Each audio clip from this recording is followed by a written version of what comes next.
por encima de cualquier cosa. Eso solo se logra con una reforma a la legislación del Tribunal Electoral y agregándole una ley de partidos, que ha sido, dentro de la observación de la Unión Europea, el punto más importante, generarle al país o que se vea la necesidad de crear esto para controlar los elementos que no logra controlar el sistema actual. Otro de los que sobresalió fue la parte del financiamiento, ¿no? Se desnudan algunas cosas sobre el financiamiento en esta campaña, lo cual entiendo llevaría a pensar que las próximas campañas electorales deberían tener regulación sobre el financiamiento, los montos y las cantidades de inversión también. Sí, estamos completamente de acuerdo en todo. Es más, primero, la despartidarización del Tribunal Supremo Electoral requiere una reforma constitucional. Nosotros hemos expuesto a los dos candidatos, los dos nos han dado su acuerdo, en este caso, y con mucha claridad, el candidato Funes y la cúpula de su partido se ha mostrado absolutamente favorable a la reforma electoral. Lo que ocurre es que para hacer la reforma constitucional, como saben, aquí primero es necesario que la Asamblea saliente vote y que lo ratifique la entrante. Tienen hasta el 30 de abril. Es un podría lograrse todavía. Podría lograrse, porque si no ya tendríamos que esperar hasta el siguiente ciclo electoral. Por otro lado, sí, las reformas al Código Electoral ya las hemos mencionado un poquito y volveremos a ellas sin duda, pero la ley de partidos políticos es muy importante. Es importante que se profundice en varios elementos. Primero, el funcionamiento democrático de los partidos políticos, la democracia interna dentro de ellas, que es un requisito absoluto de la democracia. La financiación de los partidos políticos debe de ser transparente. Yo no digo que sea pública, que sea privada, que sea mixta. Eso depende de sistemas que soberanamente cada país elige, pero desde luego en términos de estándares internacionales democráticos es crucial que sea transparente, que se sepa de dónde viene el dinero y a dónde va. Y por otro lado sí que sería también muy razonable que se estipularan ciertos techos de donación, topes de donación, para evitar esos enormes desequilibrios en los accesos a los recursos financieros. De no darse estas reformas de las que está sugiriendo la Unión Europea, ¿qué pasa en el próximo proceso electoral? Es decir, vamos a llegar a elegir nuevamente alcaldes y diputados dentro de 3 años, pero ¿qué pasa o qué es lo que podría sucederle a esto? Que si bien estamos reconociendo que es bueno, se ha mejorado, estamos en un buen momento, pero si nos quedáramos ahí, no decidiéramos hacer las reformas, ¿qué podría pasar? No se perdería una oportunidad de mejorar el sistema y en parte también de olvidarse prácticamente de una vez para todas de la administración electoral, porque esto es un poco como en el fútbol. En las democracias más consolidadas nadie comenta el arbitraje salvo que sea malo, es decir, normalmente nadie sabe los nombres de los árbitros ni conoce sus caras, conoce a los jugadores, ve las jugadas. Pues en democracia es un poco así. Desgraciadamente, cuando se viene de un conflicto, cuando se viene una situación de desgarro nacional que crea desconfianza muy fuerte y muy profunda entre los actores políticos y entre la ciudadanía, cuando viene además de una tradición de fraude electoral institucionalizado, como existía en El Salvador en los años 70, pues es lógico que cueste cambiar esa desconfianza en confianza y normalidad.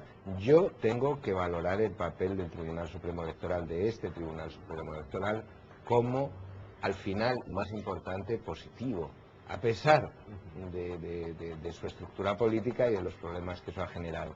¿Y por qué? Pues porque al final, a pesar de que existía una mayoría favorable a Arena, claramente, en ese tribunal, a Arena y a sus aliados, pues ha ganado el candidato Funes y ellos sin ningún problema han reconocido resultados. Pero claro, demasiada interferencia política durante el proceso en el organismo arbitral de las elecciones. Hay que imaginarlo. Yo creo que aunque no se cambiara, pues evidentemente no iba a interrumpirse el proceso de democratización salvadoreña, porque eso no depende en lo esencial tanto de los organismos electorales como de la propia sociedad y de su sistema político.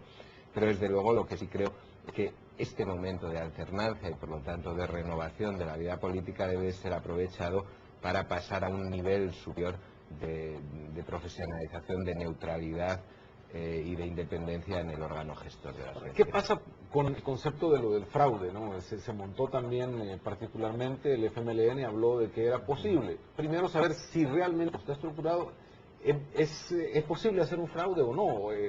¿O esas sospechas son infundadas o realmente hay posibilidades de manipular el sistema como está actualmente?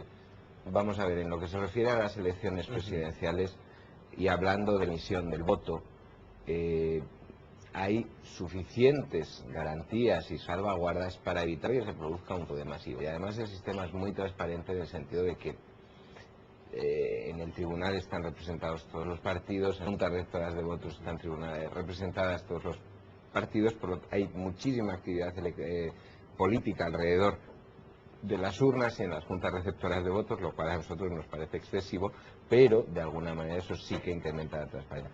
A nosotros nos parece, igual que lo hemos dicho del gobierno y del propio presidente y el fiscal general del Estado sobre todo, que se han excedido en algunos casos en sus atribuciones conforme a la propia Constitución, lanzando denuncias manifiestamente falsas con el único objetivo de despreciar al otro candidato. Fue aquí el caso de los grupos armados, el caso de las maras, que se decía que si el Frente estaría armando maras en las prisiones para organizar alborotos. Pues igual que eso lo hemos rechazado una y otra vez, y lo hemos no reprendido porque no es nuestro papel, pero sí desde luego que lo hemos dicho clara y públicamente durante la campaña, también hemos dicho que nos parecía que el Frente exageraba claramente en sus alegaciones de fraude, agitando una bandera peligrosa en el sentido de que genera desconfianza en el proceso político y sin probar suficientemente las alegaciones. En el caso, por ejemplo, de la entrada de extranjeros a votar, serán extranjeros fantasmas, porque es que nadie los ha visto, nadie los ha vaciado, ningún periodista los ha entrevistado, ¿verdad? Por otro lado, el padrón electoral, el padrón, no el registro, disponían de él los partidos desde el 19 de septiembre, todos ellos, y el registro es fotográfico.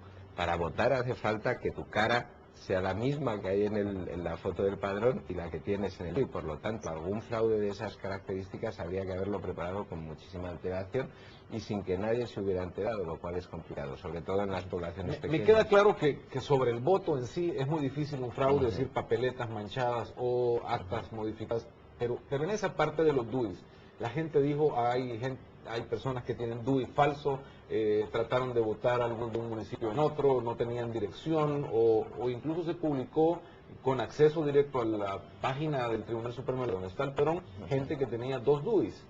Vamos a ver, es probable que haya gente con 2 DUIs, aquí y en cualquier país.